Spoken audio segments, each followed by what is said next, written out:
Okay, well, welcome to the September Planetarium Zoom seminar. This time we have a sort of wide-ranging discussion about the centennial of the planetarium. And the focus of this discussion I am especially interested in, are there activities like planetarium activities for live presenters that might be appropriate that are related to the centennial of the planetarium? I noticed some people are already putting in the chat our sign-in sheet. If you, our sign-in sheet is the chat. So type in just your name and where you're from would be good. I'll put in mine.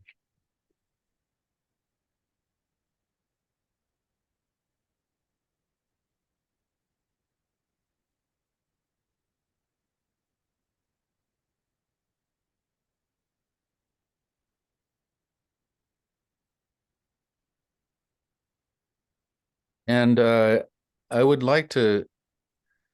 thinking we could start out with a little bit of a tour of the Centennial website just to get the flavor of it and what the different projects are that are associated with the website itself. And as I was saying before, Bjorn Voss can't be with us because he's got the flu. He said he's unfortunately. We don't want somebody coming and spreading their germs on our Zoom call. Actually, he said he was kind of dizzy. Sounds pretty serious, actually. But is there somebody else here from the Centennial Committee yet, other than Mike McConville?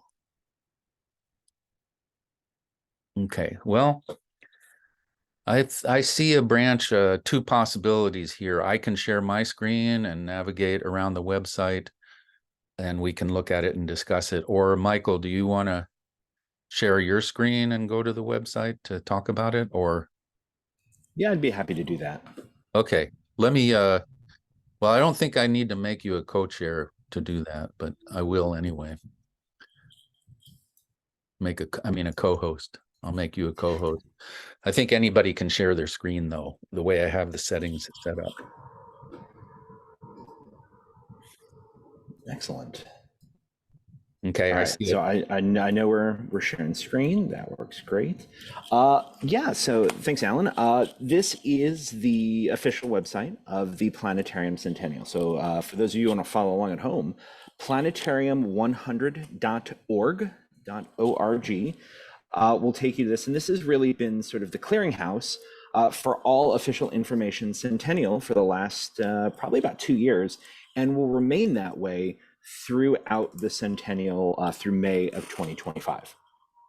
And I just put that URL in the chat. So perfect. Thank you.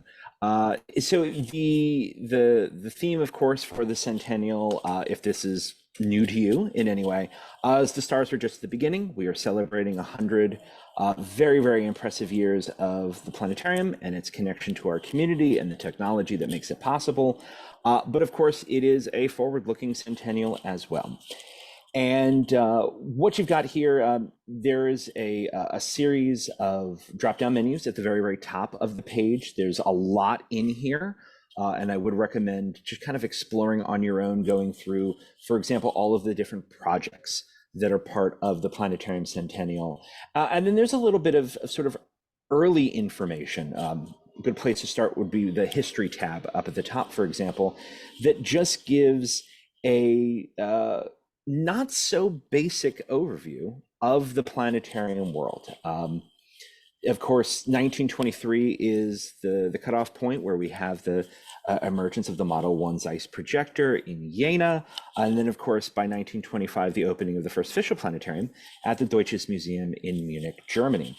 And so if you're unfamiliar at all with any of the history of the planetarium, this is a great page to start with. And you can see commissioning the first star projector in 23, the first domes in 25, And then, of course, on and on, you can see there on the right-hand side, among the first of the American planetariums, the Adler in Chicago, with its highly distinctive copper roof.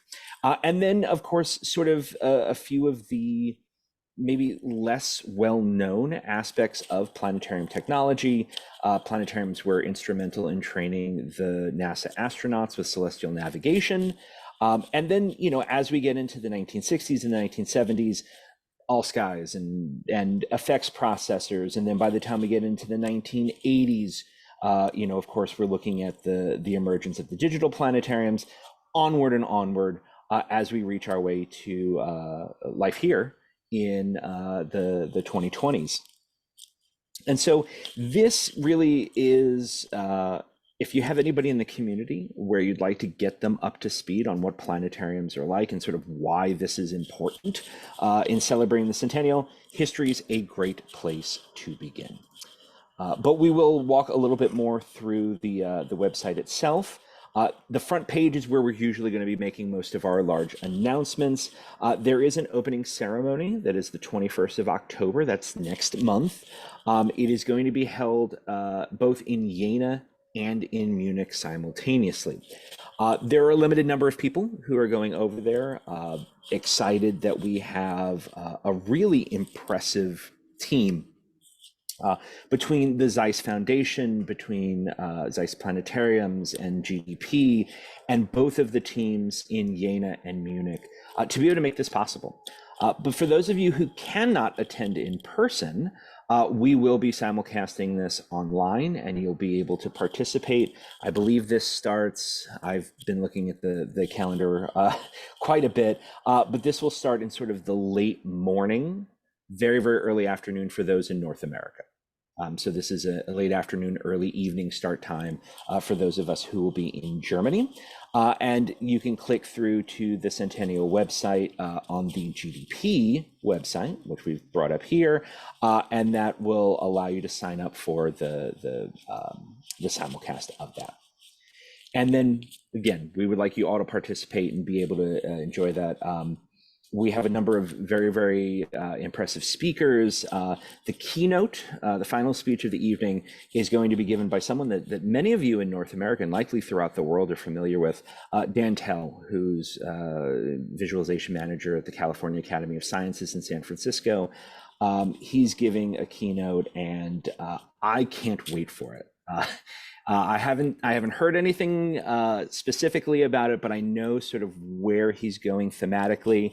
And I don't think there's going to be a dry eye in any location for those that are watching the keynote. And then a little further down in the middle of the homepage, some of the big Centennial project news. So, of course, we have the gala event that's happening next month and the program there, and then the ability to interact with the live stream. We also have some important work being done around the free full dome show. So because of the incredible generosity of the Zeiss Foundation, which is independent of Zeiss Planetariums, there is a free full dome show that was commissioned by GDP called Kira. And it is being produced by the director, Peter Popp, and the company Soft Machine. It will be unveiled at the event on the 21st, and then will be available to planetariums throughout the world immediately following. And one of the things we'll do most is kind of go through the projects. We have a poster exhibition. There was a first wave of local project grants that went out. All of that, you can get the information here on the Centennial website. We do have an official patron of the Centennial. That's Frank Walter Steinmeier.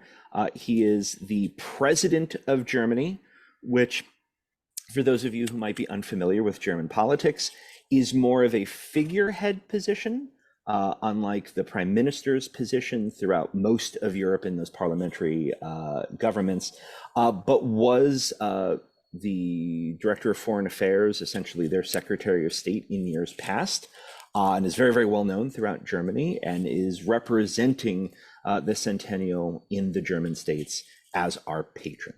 And then we have a number of different ambassadors whose job it is essentially to help us over the next 2 years get the word out in the broader non-planetarium community about the Centennial. You can read some more information in the press releases. And of course, bottom of page, we have our countdown to the beginning. We are just over 21 days until the Centennial. And if you haven't seen the Centennial trailer, that is available for 16:9 download. There is also a full dome version that is freely available and you can bring into your domes. We'll make sure that Alan has the direct links for both of those, and we can send that out with the final edit of the video. But I think the most important part of the Centennial website is the projects. And this gives a much greater detail to all of the things that are happening during the Centennial. Many of them have been happening even before we officially begin. But you'll see things like the launch event happening next month. We have a book that is being put together and coordinated by GDP, 100 items of 100 years, looking back through those things that have helped to make the last century of planetariums what they are.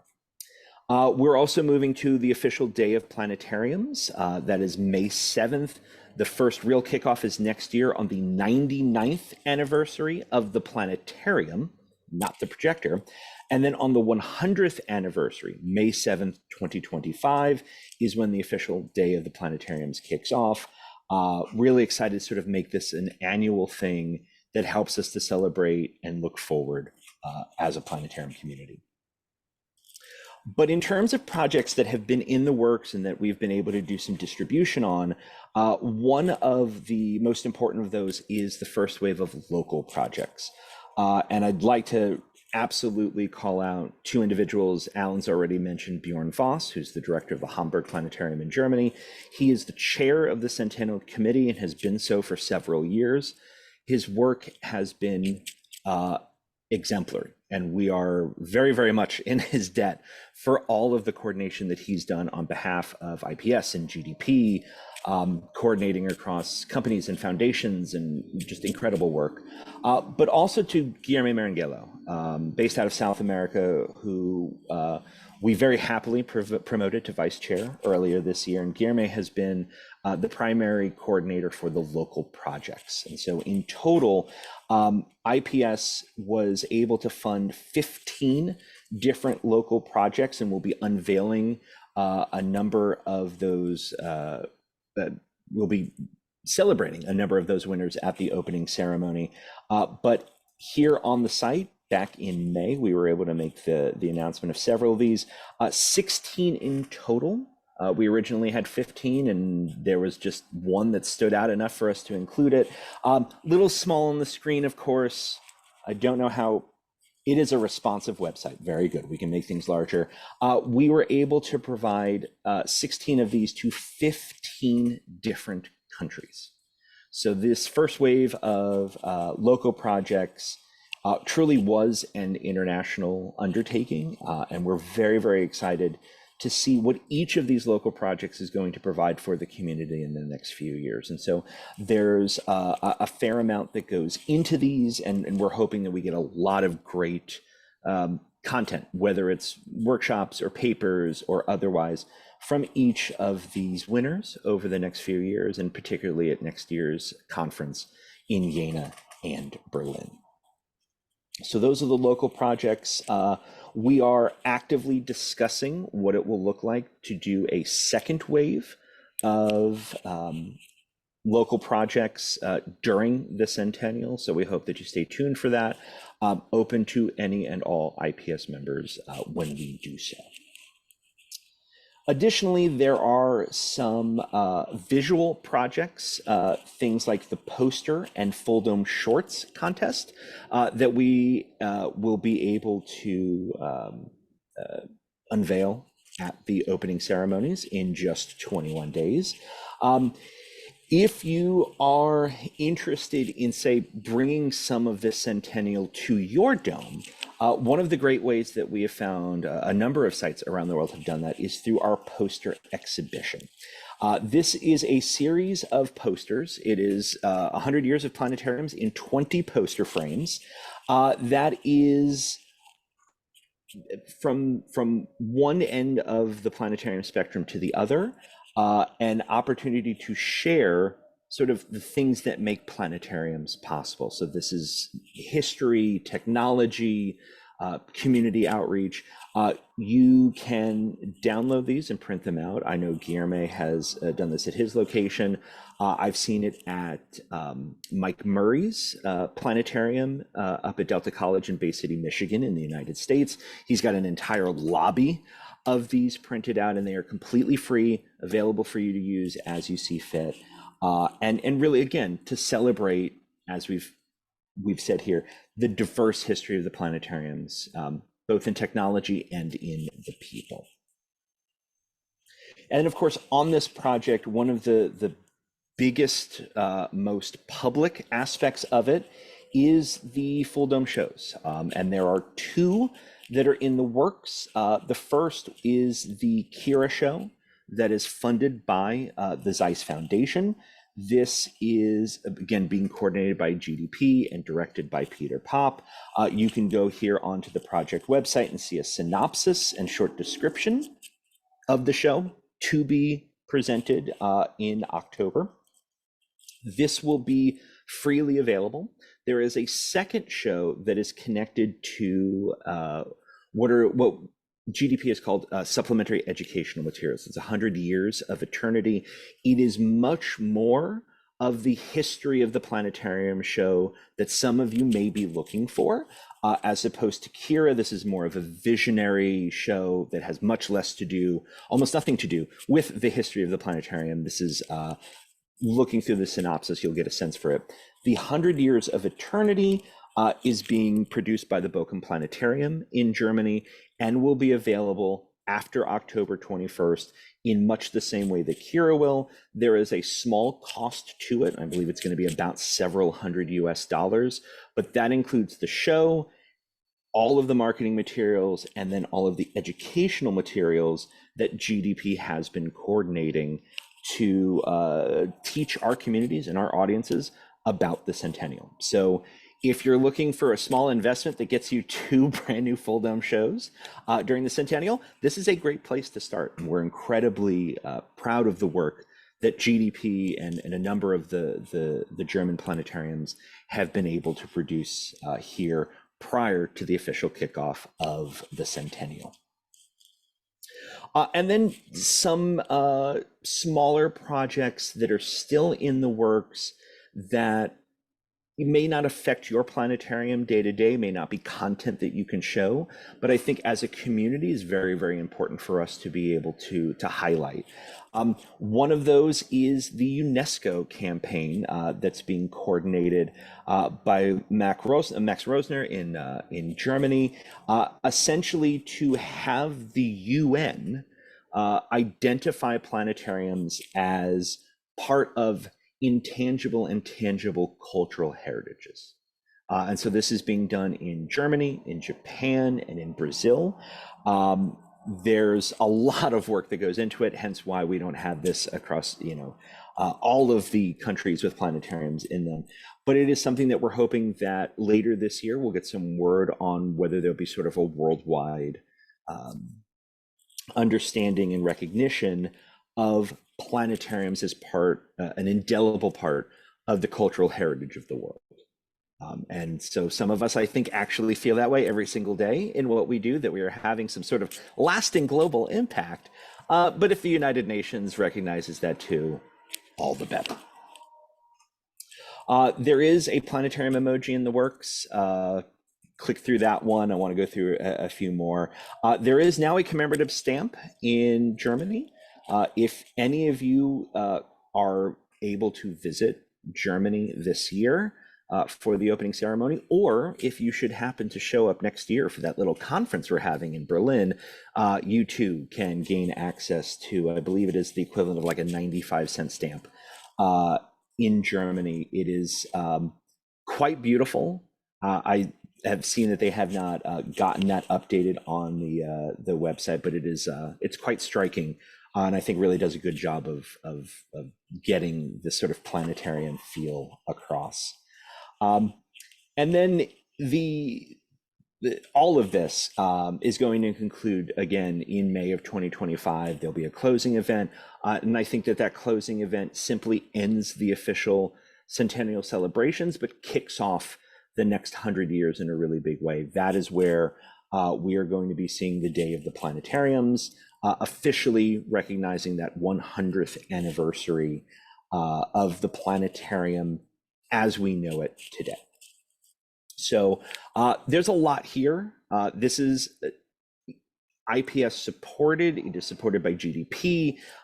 It is across a number of organizations and across the continents.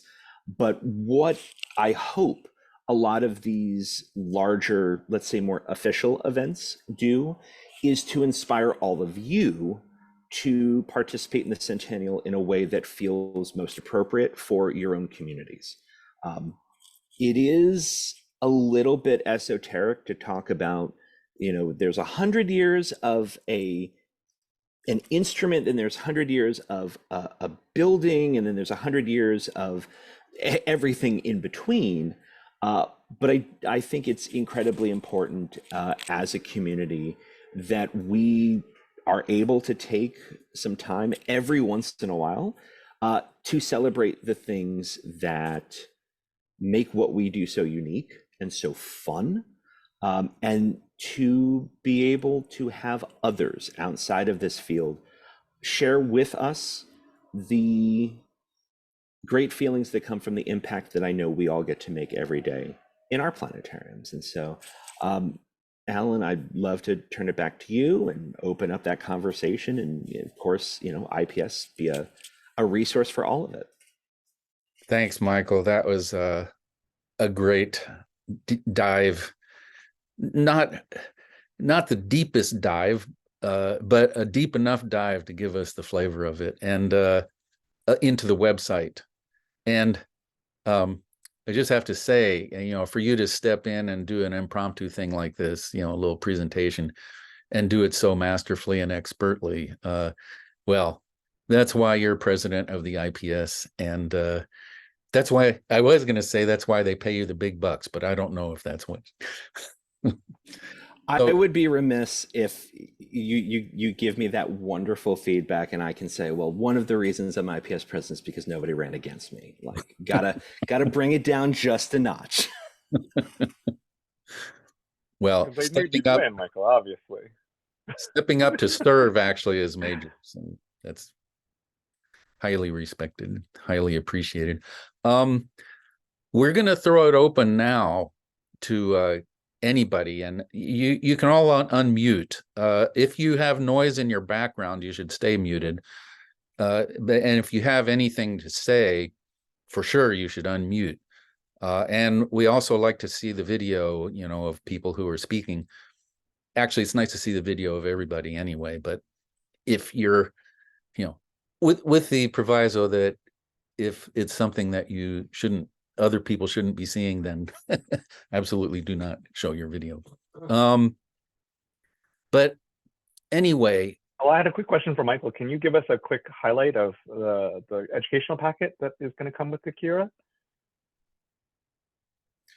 Absolutely. I can, at the very least, give you the sense of this still in the works. And again, this is something more that GDP has been focusing on.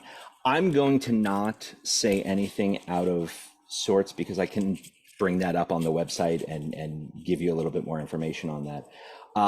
So what it's going to include, you can go on the website and see this even more in depth.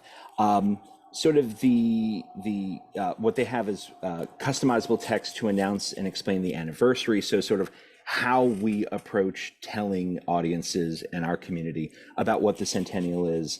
There are going to be support materials for the Kira show, a copy of the Centennial book that comes out. That's going to be part of the supplemental materials.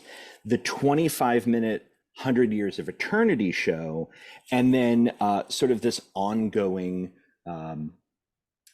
expansion of important Centennial, like supporting documentation as that's created, there is a website as well that is being built out and fleshed out more, that goes into a lot more in depth about sort of like the technologies of the Centennial. And so if you were to think about, you were to purchase a full dome show from, a content creator, one of the distribution houses, and it might come with an educator's packet.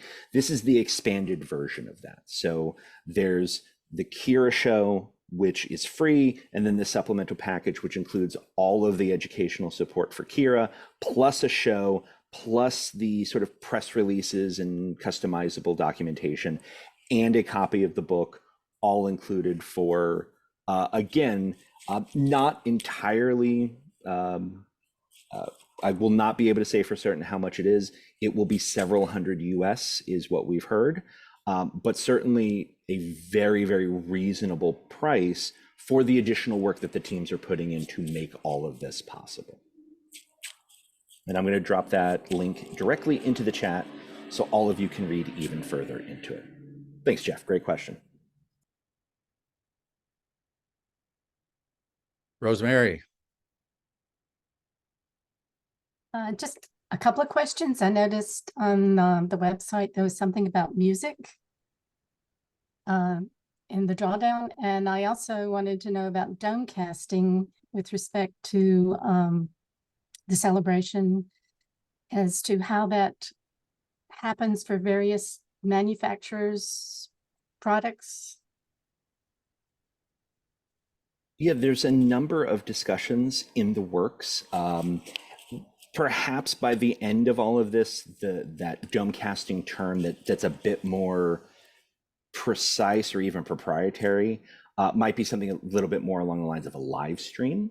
But there is talk about creating events around the Centennial that are beyond just a planetarium show, but really leaning into, as you saw, the music, the cultural impact of Planetaria, and how we can approach the Centennial from, I would dare say, like a multidisciplinary perspective.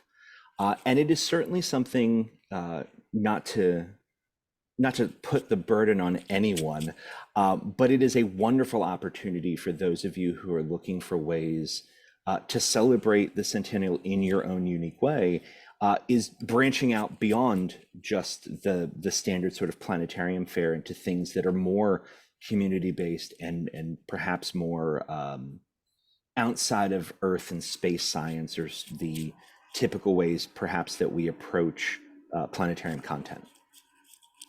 And so again, Rosemary, to your case, it is trying to find ways for the Centennial and the content in the Centennial to be as system and company agnostic as possible, and to ensure that as many people can participate in the Centennial fully as we can make it.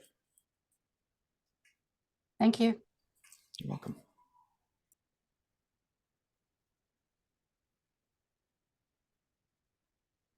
I'm curious if anybody has any ideas about the topic that I mentioned as a focus topic. Oh, by the way, if you came in late, the sign-in sheet is the chat. Just put your name and where you're from in the chat if you haven't already done that. But I'm curious as to, are there audience activity or live presentation things that we can do connected with the Centennial? So does anybody have any ideas at all about that? I've got.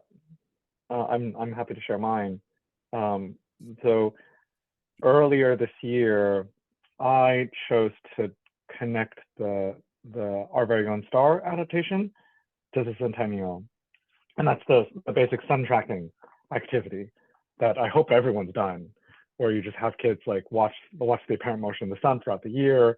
And it's I really love that, because it's something that everybody can do, whether or not you have a digital dome or an analog dome.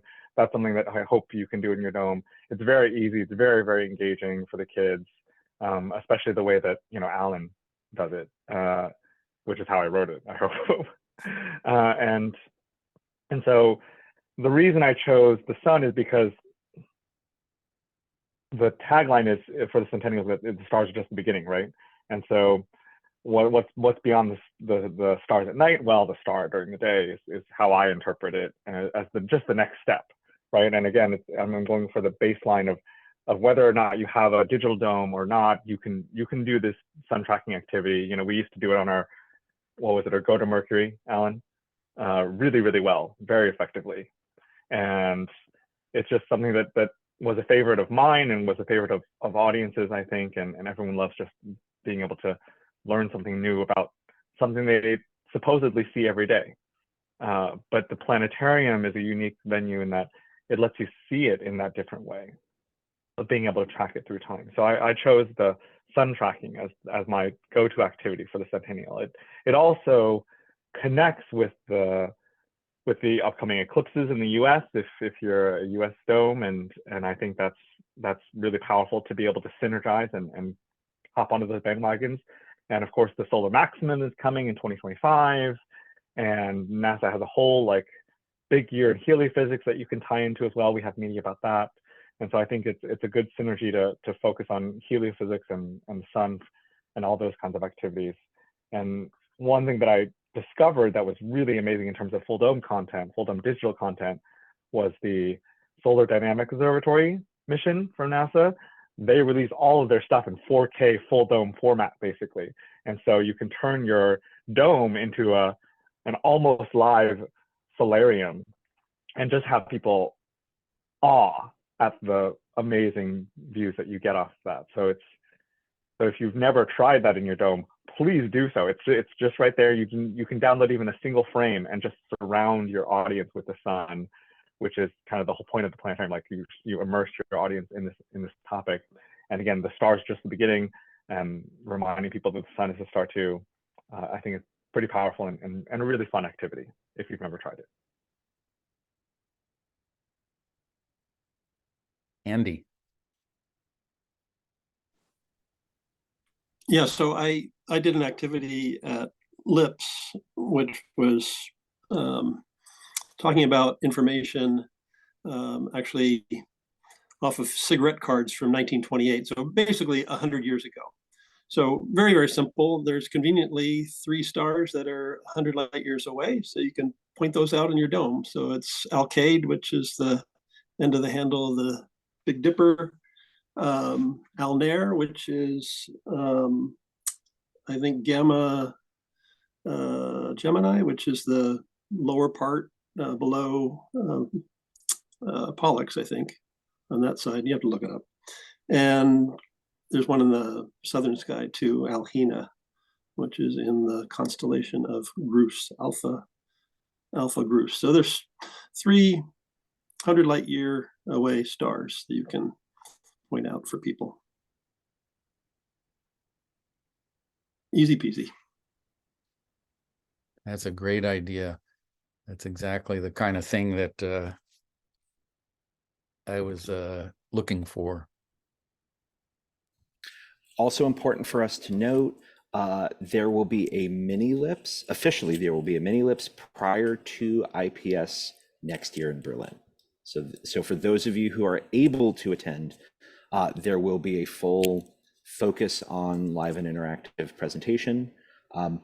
How much of that connects to the Centennial is completely up to you. So just if you're looking for an additional reason to bug administration to let you to go, mini LIPS, a fine example. Lionel. Yeah, I would have 3 things to say. The first, scientists have announced that the solar activity maximum should be in 2024 instead of 2025. But, well, who knows? We'll see if when it happened exactly. The second thing is that for the Centennial, and especially for October the 21st, I will, in my planetarium, project we have a small planetarium, but we have a lot of star balls, a lot of old star balls, like a Goto X3. We have a Cosmodyssey 3. We have a cylinder system. we have all the Digitarium alpha system, and we have our own homemade planetarium system. So we will move one after the other to project the stars from each system. That should be fine and interesting for audiences to see the evolution of starball projector for small domes like ours. And I had further things to say, but I don't remember. So maybe after. You'll remember in a few minutes. Yeah, probably. That's a great, I mean, I like that. Oh yeah, I have my question. It's about the translation in different languages of Kira and the other show about Planetarium. Will it be possible to have the script when we have the show to help to have the translation and the dubbing done quickly? I'm uncertain, but we will absolutely check on that right away. And of course, the sooner the better, so that we can ensure that if we do, that we have those translations prior. Great. Wonderful. Thanks. Thank you for the suggestion. Yeah, really good question. Yeah. You know, when Jeff was talking about the sun activity, that triggered a memory in my mind that is related to one idea that I had about the Centennial, and that is we had a special effects projector that was for the solar wind. It was the garden hose effect, solar wind. John Erickson, you remember this too. It was a special effects projector that was a light source and some transparencies that would rotate and cause there to be a stream of light sort of whipping around on the dome that was around the sun. That was the garden hose effect, which we use to illustrate why we get solar storms every now and then, and if we're in the path of the solar wind. But the idea I had that's related to the Centennial is to demonstrate how we used to have these special effects projectors. And very few people are using them now because digital has taken over, and it does a much better job in most cases, I should say. But it'd be neat if you have an old special effects projector around to whip it out and demonstrate that and show how the planetarium has evolved. And if you have the same effect as a digital effect, see how it looks different. That would be and I don't know exactly what that activity would be. Maybe it's more of by way of a demonstration, but you could get audience feedback about which they think is better. Maybe, I don't know. But it would also be a historical element. I don't know how many of you have special effects projectors anymore, but they may be sitting around in the basement.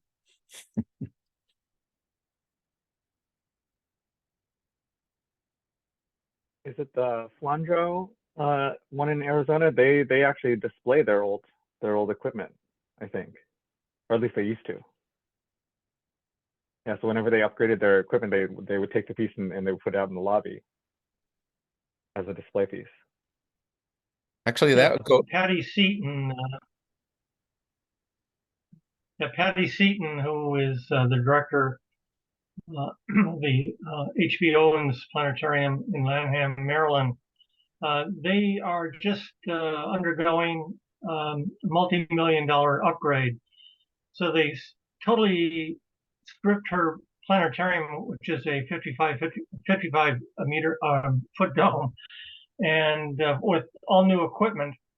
And she had literally about 100 special effect projectors, and so they're getting a Digistar 7 also a Godo. I mean, it's all top end of the line new equipment, but she decided to keep a handful of her special effect projectors to be integrated with all this super state-of-the-art equipment because she felt that there are some effects, some of these older special effects that have not and cannot be duplicated by new systems. So I thought that was kind of interesting that she's decided to keep snow projectors, for example, and cloud projectors that can project onto the dome and then project layering some other visuals on top of the cloud projectors, which I guess she didn't think other software platforms could do. So that's kind of an interesting aspect of looking at old and new projection devices. I wrote a story for the 100 Years, 100 Items book about West gel kits. And I still have some West gels. I certainly could pass them out to show people how we did color back in the day.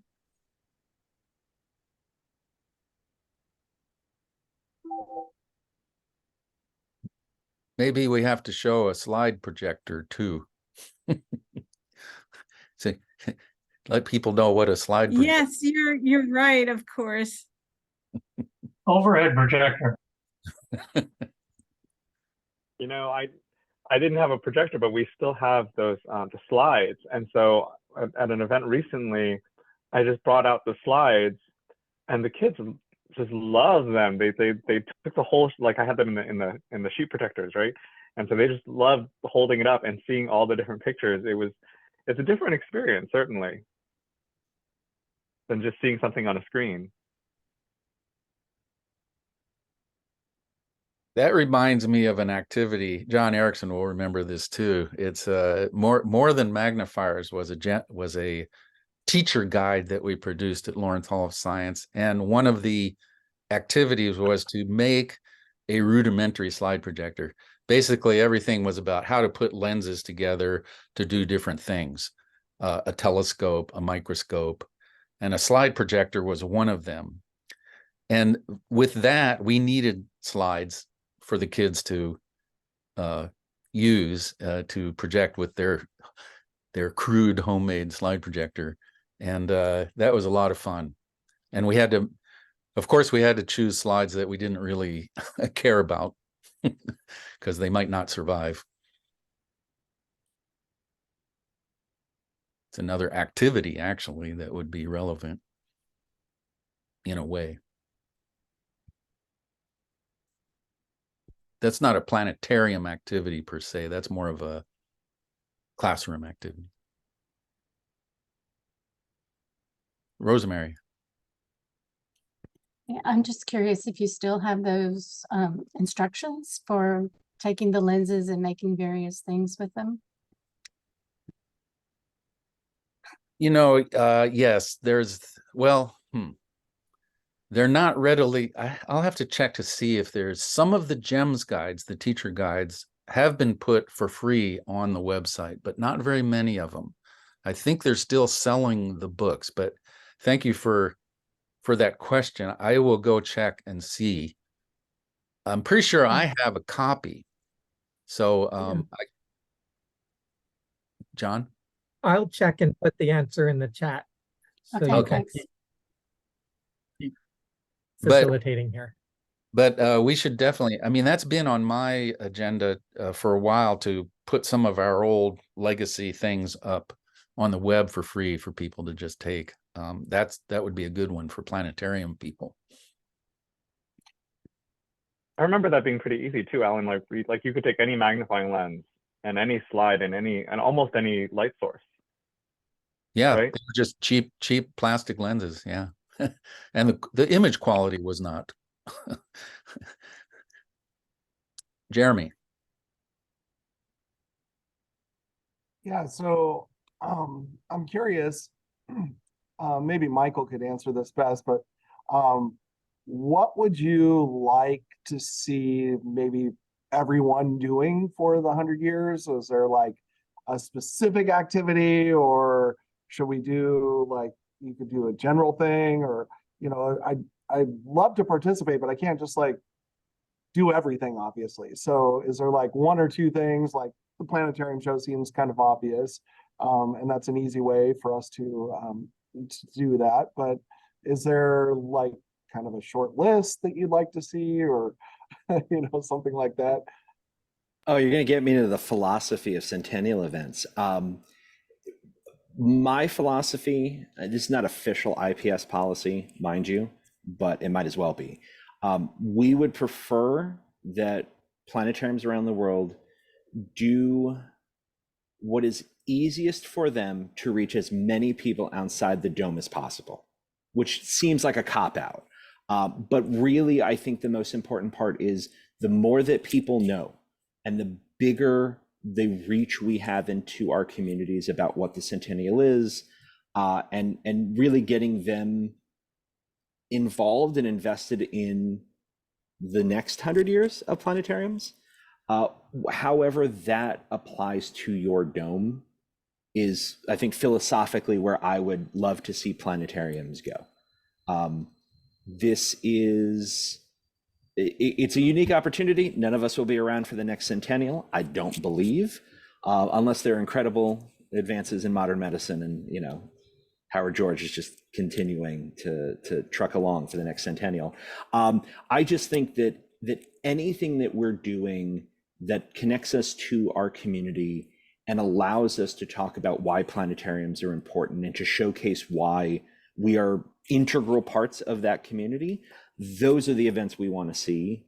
And allowing for that, the individualization of, you know, your community better than anybody, and, you know, it's, you know how to best connect to them.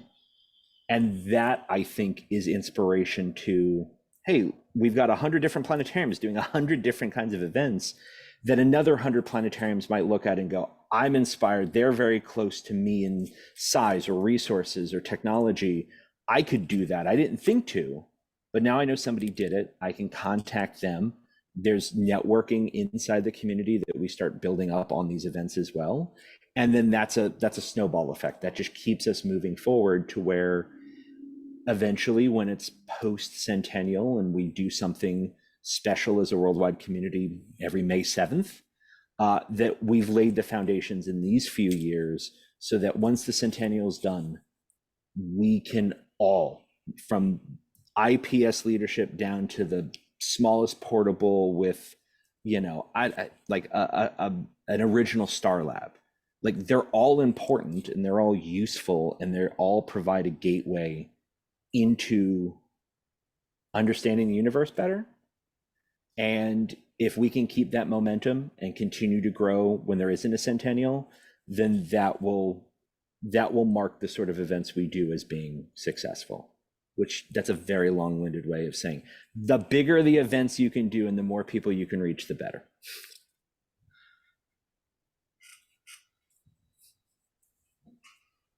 Yeah, and again, like I come from the planetarium background where, like, one of the things that we did all the time were really big star parties, and the idea of inviting 2,000 people to a college campus with telescopes and giving them a talk outside and bringing them into the planetarium for, you know, these quick free shows, like, it was, the energy was amazing. We always loved what momentum we picked up after those. Like, that's what I would do at my dome, would be like, hey, it's getting people in there and getting maybe the types of you know, demographics in our communities that may not necessarily come out, and giving them a reason to look at planetariums and go, that's cool, I want to be a part of that. And now they're interested in our history and they're invested in our future. Rosemary. So I'm just trying to get a summary in my head for the information and materials that will become available to individual planetariums. There'll be like a release on October 21st or whatever the date is. And then material will continue to be developed and released throughout the Centennial. That's the plan, specifically if you're referring to that educational, that supplementary material. Yeah, so the major Kira show itself is, you know, what's funded by the Zeiss Foundation, but everything else and the time and the effort that's going into that, while that show is free and the supplemental materials aren't, they are, of course, an ongoing aspect of being able to utilize those shows more than once or 10 times or 100 times, keeping those things relevant and you connected.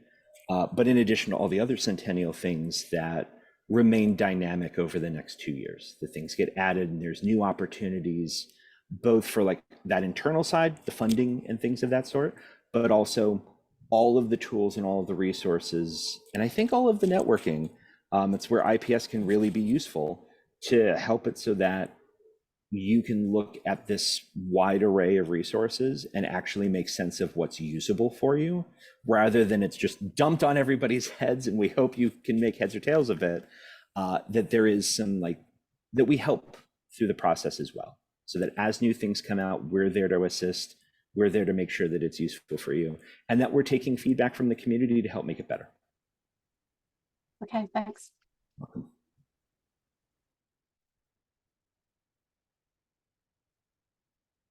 Oh, Dario. I was thinking. Oh, sorry, Dario. Hi there, Dario from Italy. We are running as an association of Italian planetarians a contest on Instagram.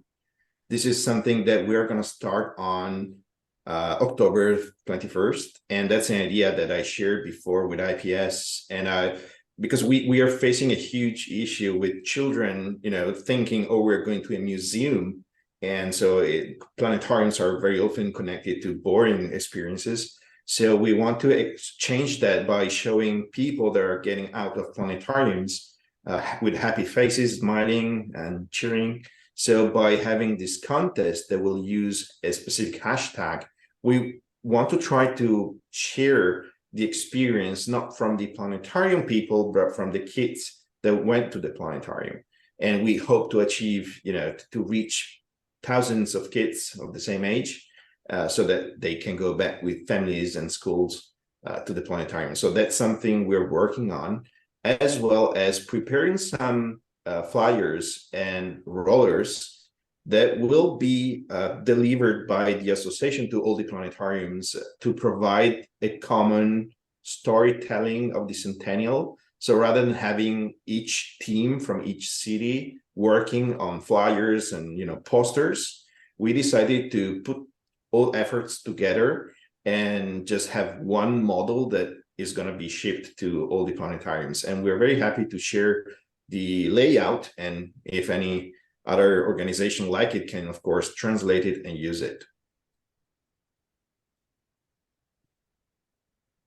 That's a great offer. Thank you.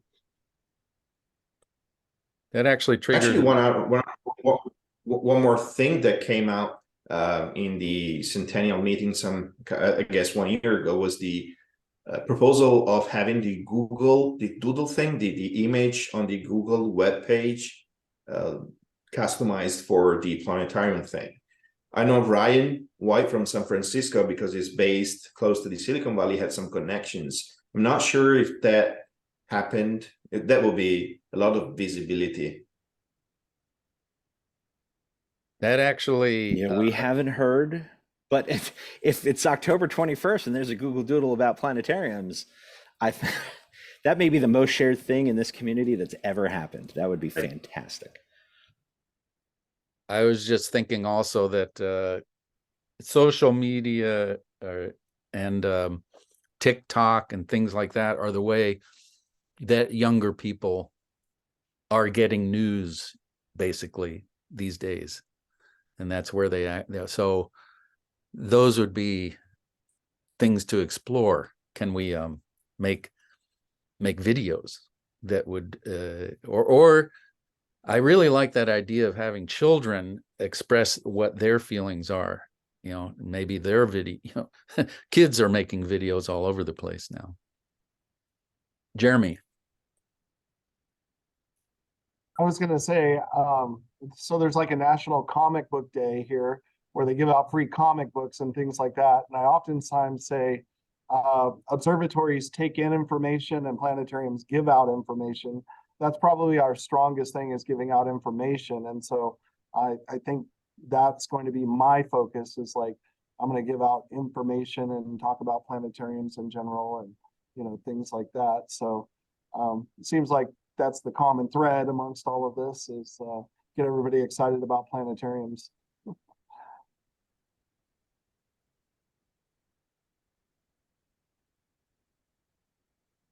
Okay, who haven't we heard from? Ideas for what to do?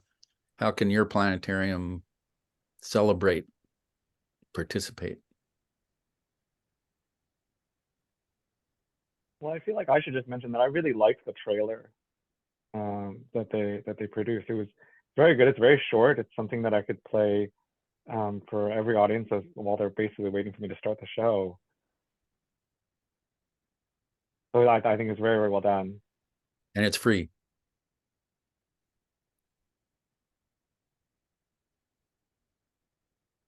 Let's see. I agree with.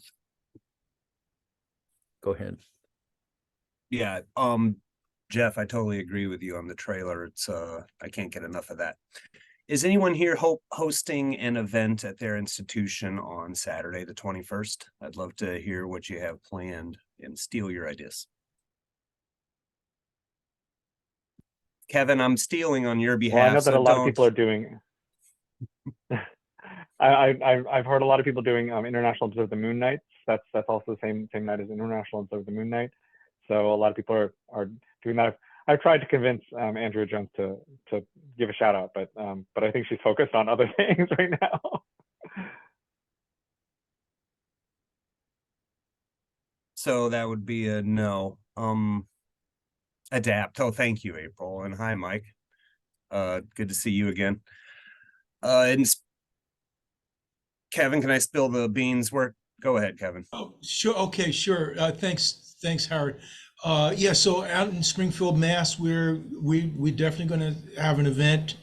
We have Phil Harrington lined up to give a talk and a special planetarium show, and hopefully getting everybody excited about the planetarium.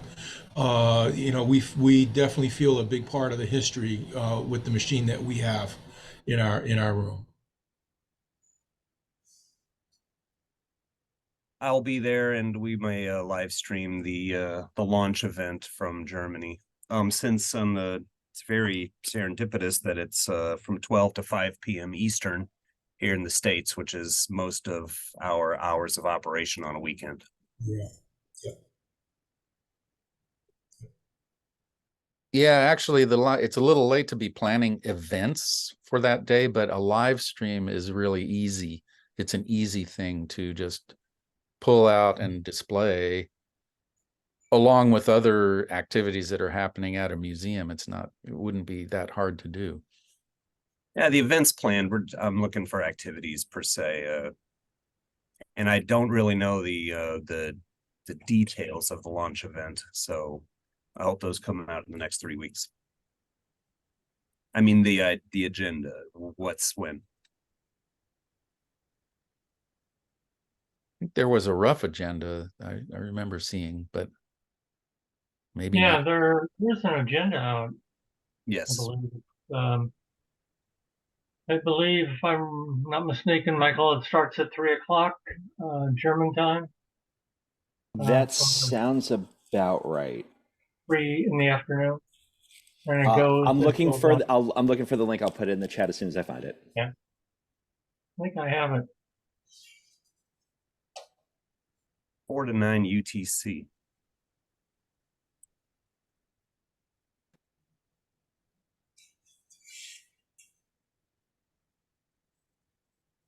We're all doing our math with the daylight savings time, and I've got 11 to 4 p.m. Central, 12 to 5 Eastern Daylight, but I'm not an astronomer.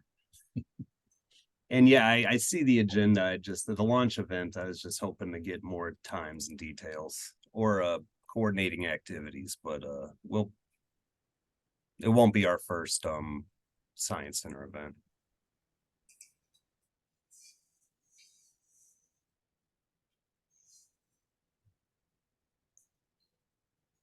So I'm just curious, everything will be recorded? Is that and available on the web?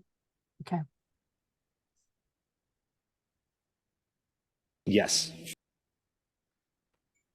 Michael, the link you just shared is thank you. That's fair. I had not seen that, and that's very helpful. And just so everyone knows, the YouTube link that I just put in there, that was supposed to go directly to Noreen, but it's good for everybody. That is the flat screen version of the Centennial trailer. So you can show it anywhere on anything and celebrate the Centennial that way.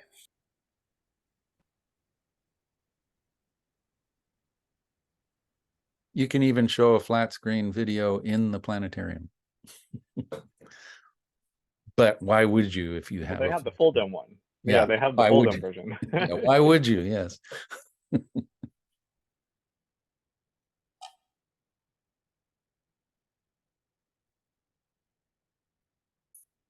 Okay, I think we've heard from most people. Let's see.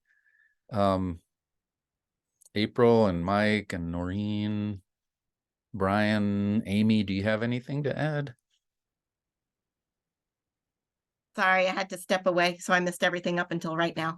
Oh. You have to watch the recording. That's fine. It is What was the recorded. question? Well, we were just looking for what are planetariums, how can planetariums participate or honor the Centennial in general? Oh, not just for the yeah. launch. We're starting a fundraising campaign for our planetarium, so I'm looking to include some of this information with our fundraising campaign. And also the posters that were put together, I really like them. I'm looking to print those up. Yeah, I was thinking the posters might be a nice thing as a basis for, that even could be a basis for an activity outside the planetarium. Mm-hmm. I'm sorry you all for being so late jumping in here. I had another appointment going on, but speaking of those posters, we did print them up. We've had them in our planetarium lobby for a few months now, and they've been getting a lot of attention. We printed them or resized them and printed them to fit into some standard 18 by 24 frames, and they look really good. We've had a lot of people see them. We had a film festival here, which got a lot of exposure. As far as activities, the one thing we've been doing is at the beginning of every one of our public planetarium shows, we acknowledge that this is the beginning of the Centennial, and I have a whole series of little pictures that quickly crossfade that show star projectors in a variety of different facilities. And it talks about, hey, asking people, do you all remember when planetariums were like this? And then using that as a part of our orientation and introduction to our planetarium. And so it makes for a really nice, relevant, quick introduction. That's great. That makes me think of, that history thing on the website that you showed, Mike. Is one of the posters have that history? Because I was thinking there could be it would be neat to see a large scale history timeline laid out, and that you could walk along and see what all the different aspects of evolution of the planetarium world. That'd be kind of cool to see. Again, that would be outside the planetarium, but that might be an interesting thing to show in the planetarium as a little. And I don't think that is part of the show per se. So, well, there's another idea. And then I would be remiss if I didn't say, inside the community, I think one of the best ways to celebrate the Centennial is to attend something, anything professional development related. So understanding that IPS is an international one next year, it is expensive, as it always is with travel. If you can go to IPS next year, that's wonderful, and we're going to be very, very excited to see you. But if you can go to a national conference, especially for those of you international, if you can go to a regional or a state meeting, or just get like 3 people together in other planetariums, all of that is incredibly necessary to making the next 100 years worthwhile. So find a way to do that, and make sure that people know about it. And not necessarily in the sense of like, you're going to do what you're going to do to get people to come out, but let other people that are outside your state or your region or your country, let us know and let us be able to celebrate alongside with you. Because as I've told Anna Green, who is coordinating all of the conference stuff for Berlin next year, we haven't had an IPS since 2018 in person, and we could catch up on a lot of things, and we could, be very, very stoic is not the right word, but we could just be very precise, and this is the way we do things in IPS. Or for all of these sorts of events, we're here to have a good time and celebrate one another, because it's been a really long time since we've been able to do that on a big scale. And I hope the Centennial feels for the next 2 years like a celebration of what we do, and that everything that we do inside of that kind of lives up to that ideal. Let's have fun, and let's pat ourselves on the back for a job well done the last 100 years, and look forward to the next 100 and do it even better.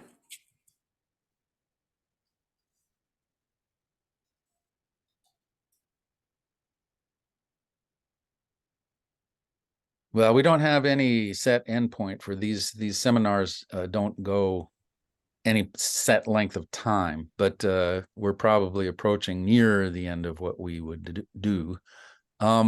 But anybody have anything else? Questions? This has not so much been questions. Actually, there have been some good questions, but there's also really good contributions of ideas, and I appreciate that for everybody who's come. Any other ideas or questions? Maybe we should stop the recording and get some real other questions. Oh, okay. Well, that's what we do too. Does anybody have anything to add on the public? Yeah, I would like to ask something. Daniel Odeon did a PowerPoint to explain the evolution of planetariums, and I'm wanting to do a conference about the evolution of planetariums on October the 21st. And I would like to know if someone else did some PowerPoint to explain that, or to mix with other things, or to what I've done maybe could be interesting to others. Is there something existing about the history of planetarium as a PowerPoint or something like that?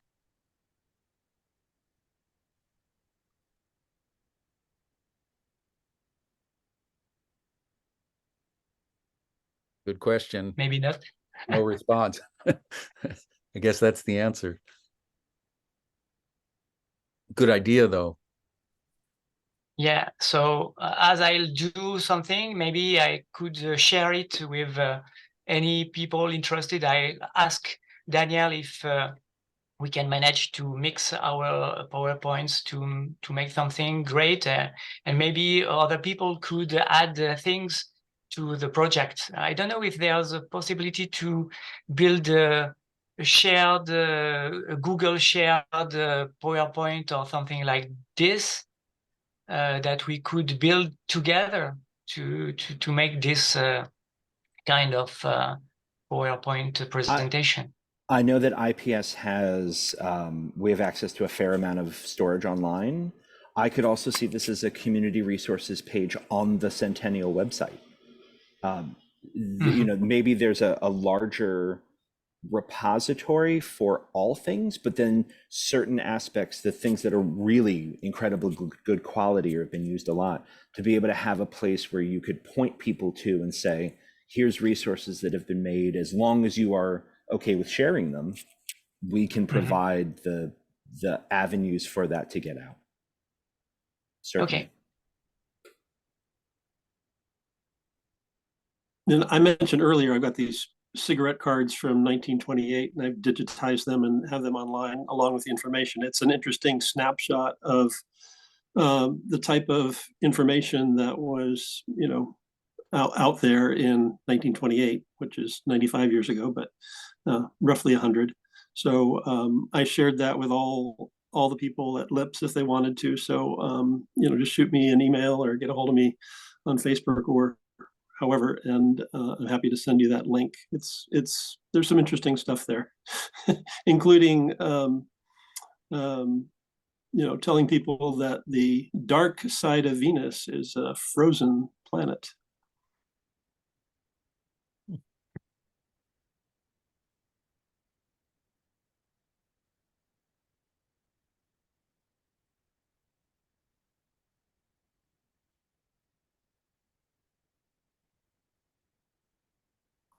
Hey, any other questions or ideas for the record?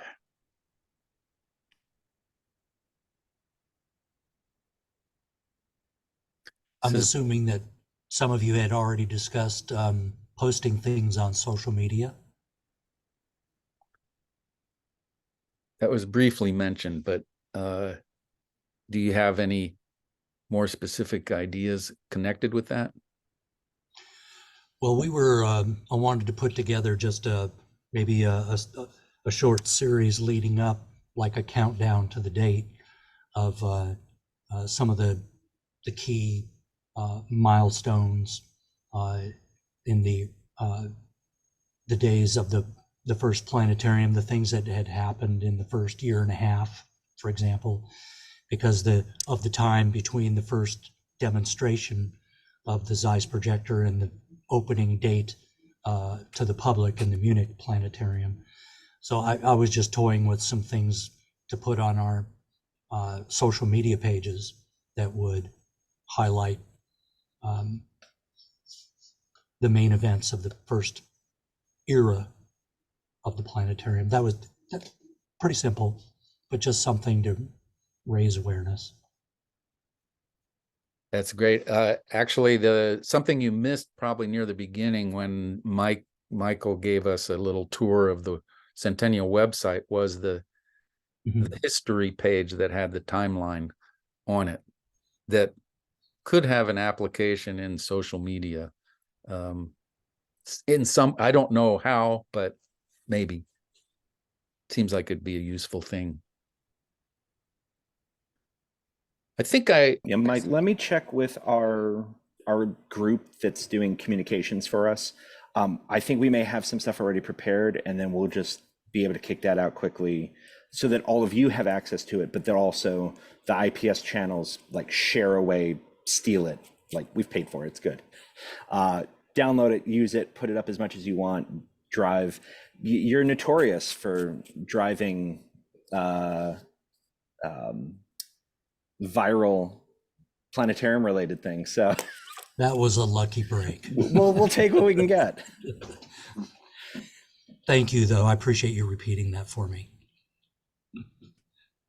And I'm going to plan to reach out to Ryan to see if he's gotten anywhere with the Google Doodle thing, because my wife just got a job for a startup that's started by and most of the people working there are either current or ex-Google people. So maybe there's a way in, and I highly doubt we could make the October one, but with maybe May 7th, 24 or 25 could be possibilities.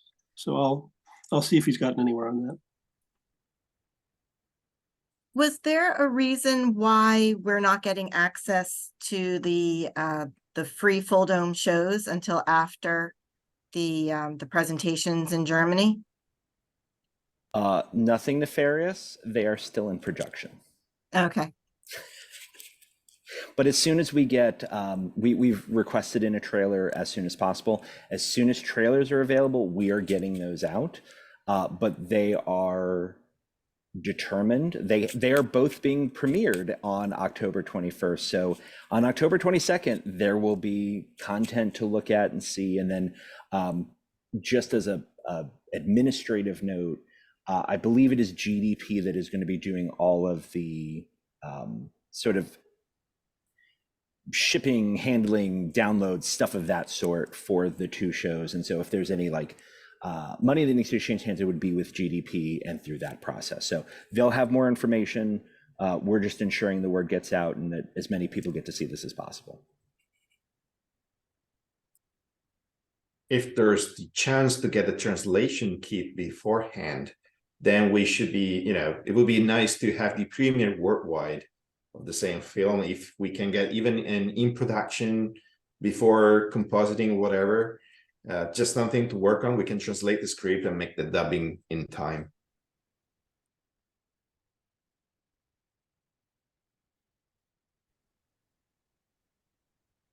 Well, I'm going to, first of all, I mean, people are starting to sign off now. So I want to formally say and thank everybody for coming here. This has been it's a little different kind of seminar than we usually have, but it's been very valuable.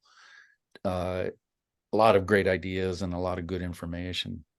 Then I'm going to, at this time, turn off the recording. So, Jeremy, you will be able to say